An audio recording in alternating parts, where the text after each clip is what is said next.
శ్రీనివాస్ గారి మధ్య గొడవ, లేకపోతే టీడీపీ జనసేన మధ్య గొడవ, లేకపోతే బాలినేని శ్రీనివాస్ గారు అలాగే జనసేనలో ఉన్న ఆ నలుగురు మధ్య గొడవ అనేది అర్థం కావట్లేదు సార్. ఎందుకంటే జనసేన పార్టీలో ఉన్న పెద్దోళ్ళందరినీ బయటకు పంపించే పెద్దోళ్ళకి ఎవరున్నారు లేండి, ఆ నలుగురు పంపించి ఇంకెవరున్నారు, బాలినేని శ్రీనివాస్ గారు ఒక పెద్ద నాయకుడు రాష్ట్రం మొత్తం మీద.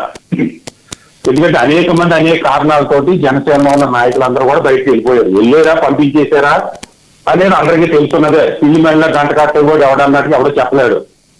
అదే విధంగా బాలినేని శ్రీనివాస్ గారిని కూడా పంపించేయడానికి పథకం ప్రకారంగా దామచర్ల జనార్దన్ గారిని ఆ నలుగురు వాడుకుంటున్నారా అనేది సోషల్ మీడియాలో కోడే కూస్తుంది. అయినా మేమేం పట్టించుకోం అని పవన్ కళ్యాణ్ గారు అనుకుంటే అది అయిన ఇష్టం. గొడవ విషయానికి వస్తే ఇప్పుడు దామచర్ల జనార్దన్ అది బాలినేని శ్రీనివాస్ గారు వాళ్ళిద్దరి మధ్య వ్యక్తిగత గొడవలు ఉంటూ ఉండొచ్చు కాదని అంటలే. ఆయన కీలకమైన అంశాలు లేపారు ఇద్దరు కూడా. ఒకటి బాలినేని శ్రీనివాస్ గారు ఏమంటారంటే 135 రేషన్ షాపులు ఉంటే జనసేనకి ఒకే ఒక్కటి ఇచ్చారు అని అన్నప్పుడు పౌర సరఫరాల శాఖ మంత్రి నాదెండ్ల మనోహర్ గారు ఎందుకు స్టేట్మెంట్ ఇవ్వలేదు? ఇప్పుడు నేను ఇమీడియట్ గా తున్నికి డేటా తీసా. తుల్లో కూడా 132 ఎన్నో రేషన్ షాపులు ఉంటే జనసేనకి ఒకే ఒకటి ఇచ్చారు. రాష్ట్రం మొత్తం మీద సోషల్ మీడియాలో వచ్చిన ఇన్ఫర్మేషన్ ప్రకారం 1-2 ఇచ్చారు. పౌర సరఫరాల శాఖ మంత్రి జనసేన శాఖ మంత్రి అయినప్పుడు నాదెండ్ల మనోహర్ గారు పొలిటికల్ అఫైర్స్ చైర్మన్ అయినప్పుడు కూడా 1% కూడా ఇవ్వకపోతే జనసేన పార్టీ ఎందుకు స్పందించటం లేదు? బాలినేని గారు ఇది ఇష్యూ రేపింగ్ గారు కూడా ఎందుకు స్పందించలేదు? సో దీనన్నింటిని పెట్టి వాళ్ళు ఏమంటున్నారు, రియాజ్ పదవి నేను ఇచ్చాను అంటున్నారు. అంటే పవన్ కళ్యాణ్ గారు రియాజ్ కూడా పదవి ఇచ్చుకోలేని బలహీనమైన స్థానంలో కూటమిలో ఉన్నారా? దీనికి బాలినేని నాగేంద్ర మనోహర్ గారు కానీ హరిప్రసాద్ గారు కానీ జనసేన నాయకులు ఎవరు కూడా స్పందించకపోవడానికి కారణం ఏంటి? ఇదంతా బాలినేని గారిని తోసేద్దామనా? అక్షర సత్యం గారు ఏదైతే రేషన్ షాపులు ఒకటే ఇచ్చారు, ఎందుకు పౌర సరఫరాల శాఖ మంత్రి స్పందించలేదంటే రేషన్ షాపులు పార్టీల ఆధారంగా ఇస్తారా లేదంటే వాళ్ళకి ఉన్న అర్హతను బట్టి ఇస్తారా? మరి వైసీపీ వాళ్ళు కూడా ఉండాలి కదండి అప్పుడు పార్టీ లేకుండా. కరెక్టే. ఇప్పుడు సార్ నేను 83 నుంచి గవర్నమెంట్ వస్తున్నాను సార్. నేను 83 నుంచి వస్తున్నా. ఏ గవర్నమెంట్ ఉంటే ఆ గవర్నమెంట్ గా వచ్చిన పాఠం తీసేసి కొత్త వేసుకుంటారు నాకున్న ఇన్ఫర్మేషన్ ప్రకారం. ఇప్పుడు మరి అదే నిజమైతే మరి వైసీపీ వాళ్ళు కూడా ఉంటారుగా. ఓన్లీ తెలుగుదేశం వాళ్ళు ఉండడంతో కారణం ఏంటి?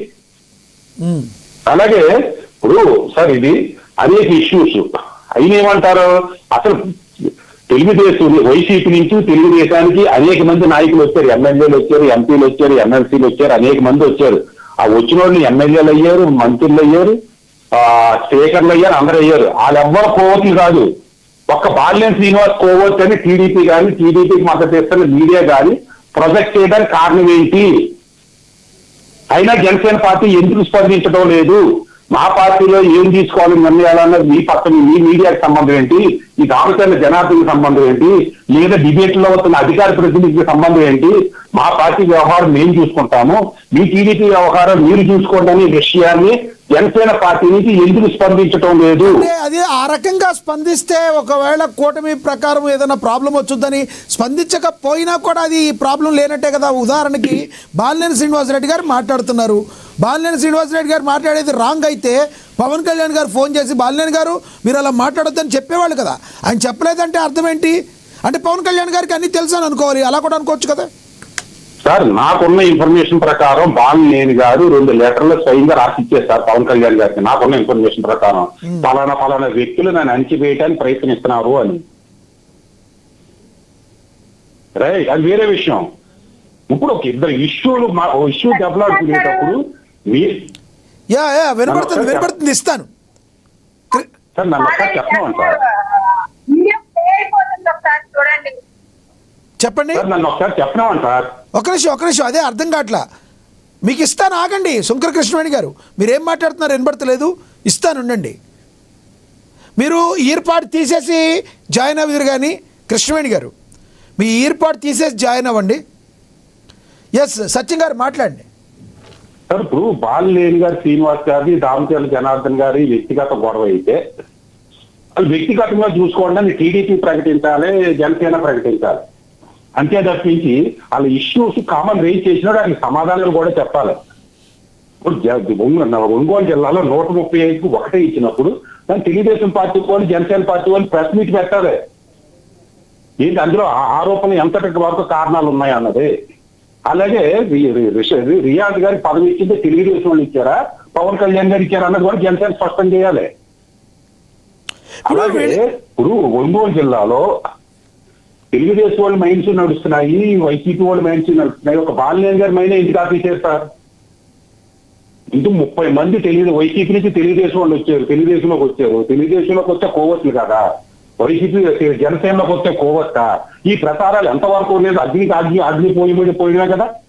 అసలు మీడియా సంస్థలు ఎవరండి? ఎవరిని తీసుకోవాలి, ఎవరిని మానేయాలి, ఎవరికి పదవులు ఇవ్వాలి, ఎవరు కార్యకర్తలతో మాట్లాడాలి అనేది మీడియా సంస్థలకు సంబంధం ఏంటి? రాజకీయ పార్టీని చూసుకుంటే మీకు సంబంధం ఏంటని తెలుగుదేశం నుంచి కానీ జనసేన పార్టీ నుంచి కానీ ఎందుకు ఖండించడం లేదు?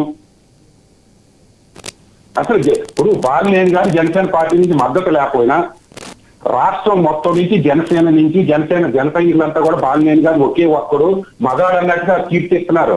దానికి కారణం ఏంటి?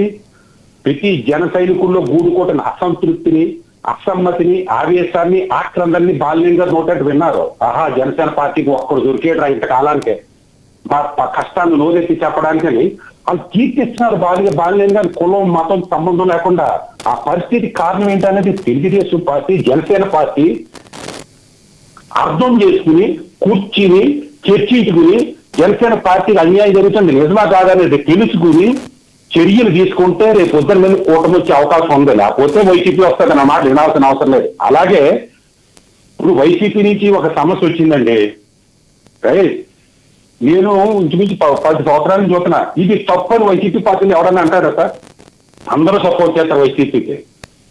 అలాగే టీడీపీలో రామచంద్ర జనార్దన్ గారు తప్పని ఒక టీడీపీ అధికార ప్రతినిధితో కనీసం చెప్పించాడు నాయకుడు కూడా. పార్టీలు అలా సపోర్ట్ చేయాలి. ఆ సపోర్ట్ జనసేన నుంచి ఎందుకు రావట్లేదు? రాకపోతే రేపు పొద్దున ఏ నాయకుడు వస్తాడు మీకు? ఏ నాయకుడి సమస్యల మీద పోరాడతాడు? మీరు ఒకరికొకరు సపోర్ట్ చేయకుండా అందులో 2 వర్గాలు ఉండి ఒక వర్గం అంతా బయటకు పొమ్మని కొంత నోరున్న నాయకులు అంతా బయటకు తోసేస్తుంటే రేపు పొద్దున ఎవరు వస్తాడు జనసేన పార్టీలోకి? అసలు పవన్ కళ్యాణ్ గారిని రివ్యూ చేసి మాట్లాడకుండా ఎందుకు అతను మద్దతు లేదని చెప్పకపోతే పార్టీల సమైక్య అయితే సమిష్టి ధర్మం ఎక్కడుంది? సమిష్టి నిర్ణయాలు ఎప్పుడు తీసుకుంటారు? ఎక్కడ తీసుకుంటారు? అసలు కార్యకర్తల మనోభావాలు ఏంటి? ఎందుకు ఇవాళ బాలినేని గారు వెనకాల ఉన్నారని అర్థం చేసుకోకపోతే ఎట్లా సార్?